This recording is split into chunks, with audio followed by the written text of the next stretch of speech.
గణేశాయ నమః. శ్రీ సరస్వత్యై నమః. శ్రీ గురుభ్యో నమః. ఉత్తరా వ్యాస మహర్షి రచించిన మహాభారత ఇతిహాసం యథాతథంగా చెప్పుకున్నాం. ప్రతి శ్లోకం దాని అర్థం ఇందులో భాగంగా నేటి వరకు ఆది సభారణ్య విరాట ఉద్యోగ భీష్మ ద్రోణ కన్న శల్య సౌప్తిక స్త్రీ పర్వాలనే 11 పర్వాలు పూర్తి చేశాం. 12వదైన శాంతి పర్వంలో కూడా 313వ అధ్యాయం వరకు చెప్పుకున్నాం. ఈ రోజున 314వ అధ్యాయం చెప్పుకుందాం. చెప్పుకునే ముందు వ్యాస భగవాను ప్రార్థన చేసుకుందాం. వ్యాసాయ విష్ణురూపాయ వ్యాసరూపాయ విష్ణవే నమో వై బ్రహ్మనిదయే వాసిష్ఠాయ నమో నమః.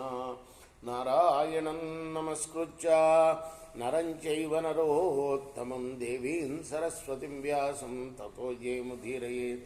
అంజనానందనం వీరం జానకీ శోకనాశనం కవీశమక్షంతారం వందే లంకా భయంకరం. సదా నింబవృక్షస్య మూలాధివాసా సుధాశ్రావిణం తిక్తమప్యప్రియంతం తరుం కల్పవృక్షాదికం సాధయంతం నమామీశ్వరం సద్గురుం సాయినాథం. గురు సాయినాథ్ మహారాజ్ కీ జయ. యాజ్ఞవల్క్య ఉవాచ ఏతే ప్రధానస్య గుణాః త్రయః పురుషసత్తమా కృత్నస్య చైవ జగతః తిష్టంచనపగాః సదా. అవ్యక్తరూపో భగవాన్ సతథా చ సహస్రధా శతధా సహస్రధా చైవ తథా శతసహస్రధా కోటిశశ్చక్రవచ్చేష ప్రత్యేగాత్మానమాత్మనా. సాత్వికస్యోత్తమం స్థానం రాజసస్యేకమధ్యమం తామసస్యాధమం స్థానం ప్రాహురధ్యాత్మచింతకా. జనక మహారాజా, సత్వరజతమో గుణాలు అనేవి ప్రకృతి నుంచి వచ్చిన గుణాలు. ఇవి జగత్తంతా కూడా నిండి ఉన్నాయి. ఎప్పుడు కూడా వాటి నుంచి విడిగా ఏది ఉండదు అని తెలుసుకో. అవ్యక్త రూపుడైన పరమాత్మ ఆయన యొక్క ప్రభావం వల్ల సర్వ సామర్థ్యాలు గల ప్రకృతి తన శక్తితో జీవుని కోట్లు వేలు లక్షల రూపాల్ని ధరిస్తుంది. అలానే అధ్యాత్మ శాస్త్రజ్ఞులు సాత్వికి వ్యక్తికి ఉత్తమ స్థానాన్ని, రాజస వ్యక్తికి మధ్యమ స్థానాన్ని, తామస వ్యక్తికి అధమ స్థానాన్ని కేటాయించారు, కలుగుతాయని చెప్పారు. కేవలేనేక పుణ్యేన గతి మూర్ధ్వామవాప్నుయాత్ పుణ్య పాపేన మనుష్యం అధర్మేణాప్యధోగతిం ద్వంద్వమేషాం త్రయాణాం తు సన్నిపాతం చ తత్వతః. సత్వస్య రజసశ్చైవ తమసస్య శృణుష్వ మే.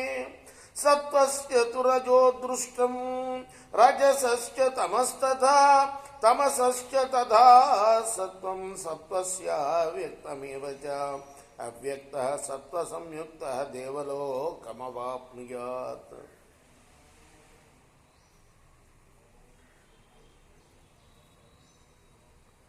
పుణ్యం మాత్రమే చేస్తే మానవుడికి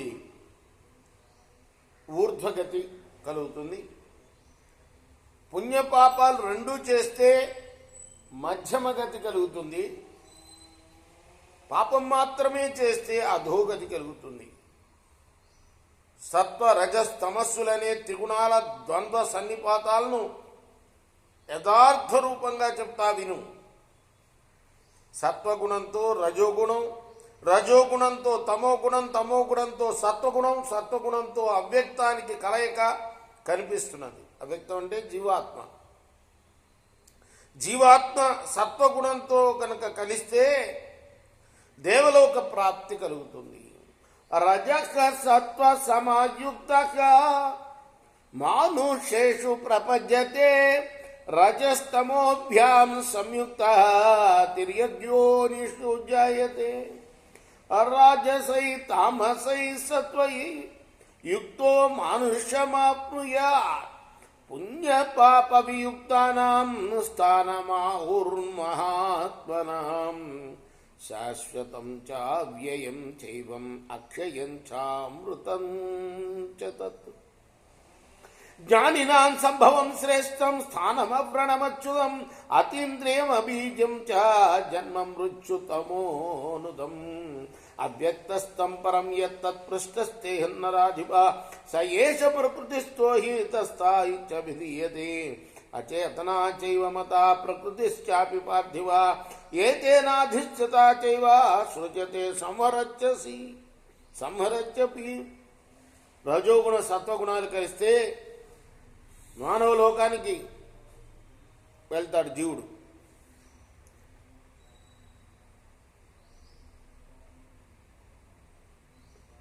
సత్వగుణంతో కలిస్తేనేమో దేవలోకానికి వెళ్తాడు, రజోగుణంతో కలిస్తేనేమో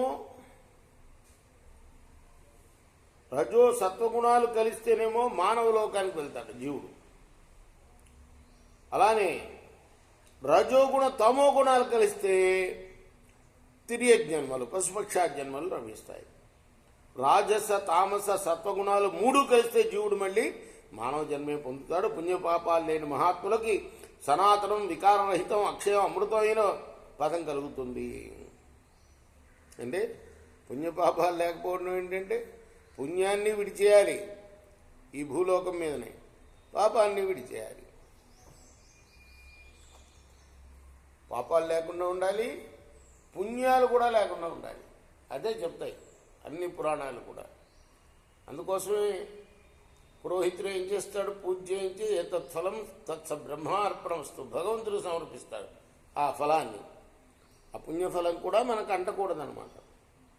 అటువంటి మహాత్ములకి అమృతమైన పదం, అమృత పదం అంటే మృతం లేని చోటు. ఏదైతే మృతం లేని చోటు భగవంతుల్లో ఐక్యం అవటమే, ముక్తి పొందడమే అమృతం అన్నమాట. అలానే ఎలాంటి కష్టాలు లేనిది, పతనం లేనిది, ఇంద్రియాతీతమైనది, బంధ కారణాలు ఏవి లేనిది, అటువంటి జన్మ మృత్యువుల్ని అజ్ఞానాన్ని నశింపచేసే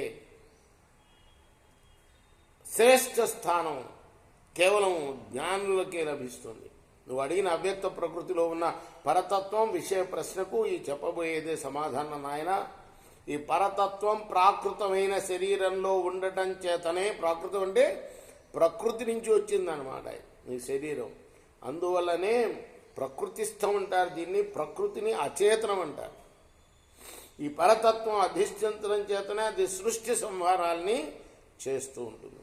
జనక ఉవాచ అనాది నిధనానేతో భావేన మహామతే అమూర్తిమంతావచలో అప్రకంప్య గుణాగుణం. జనకుడు మళ్ళీ అడిగాడు, మహాత్మా ప్రకృతి పురుషులు ఇద్దరు కూడా ఆద్యంతాలు లేనివారు, ఆకారహీనులు, అచరులు, ఆకారరహితులు, ఇరువురు కూడా తమ తమ గుణాల్లో స్థిరంగా ఉండేవారు, నిర్గుణులు.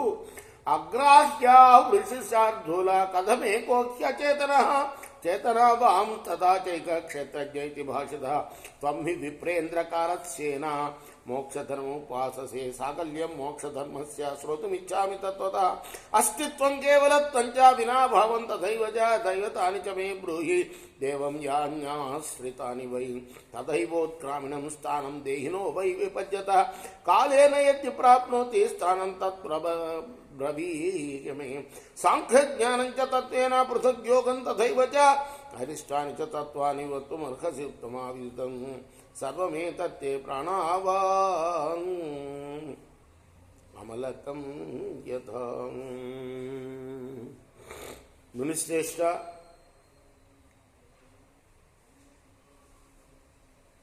ప్రకృతి పురుషులిద్దరూ కూడాను బుద్ధికి అందిన వాళ్ళు.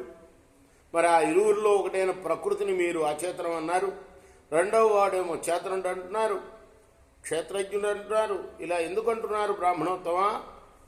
మీరు సంపూర్ణంగా మోక్ష ధర్మాన్ని ఉపాసిస్తున్నారు కదా, కాబట్టి మోక్ష ధర్మాన్ని యథావిధిగా మీ నుండి వినగోరుతున్నాను. పురుషుని అస్తిత్వాన్ని, కేవలత్వాన్ని, ప్రకృతి కంటే భిన్నమైన అస్తిత్వాన్ని స్పష్టంగా నాకు చెప్పండి. దేహాన్ని ఆశ్రయించి ఉండే దేవతల తత్వాన్ని నాకు తెలియజెప్పవలసింది. మరణించే జీవుని ప్రాణోత్క్రమణ సమయంలో కాలానుసారం ఏ స్థానం లభిస్తుంది, ఈ విషయాలను వివరించి చెప్పండి మహాత్మా. వీటితో పాటు ప్రత్యేకంగా సాంఖ్యయోగాలు రెండింటినీ, మృత్యువును సూచించే లక్షణాలను ఉన్నట్లుగా చెప్పవలసింది. ఈ విషయాలన్నీ కూడా మీకు అరచేతిలో వైకుంఠం లాంటిదివే కదా, అరచేతిలో ఉసిరికాయలు లాంటిదే కదా అంటున్నాడు.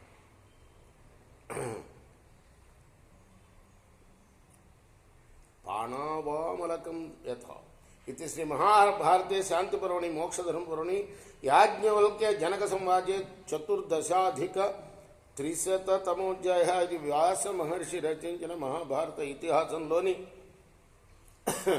శాంతి పర్వంలోని 314 అధ్యాయం 315 అధ్యాయం చెప్పుకున్నాం. కృష్ణార్పణమస్తు. సాయి కృష్ణార్పణమస్తు. స్వస్తి ప్రజాభ్య పరిపాలయంతాం న్యాయేన మార్గేణ మహిమహీషా గో బ్రాహ్మణేభ్యः శుభమస్తు. లోకాः సమస్తాः సుఖినో భవంతు. కృష్ణార్పణమస్తు. సాయి కృష్ణార్పణమస్తు.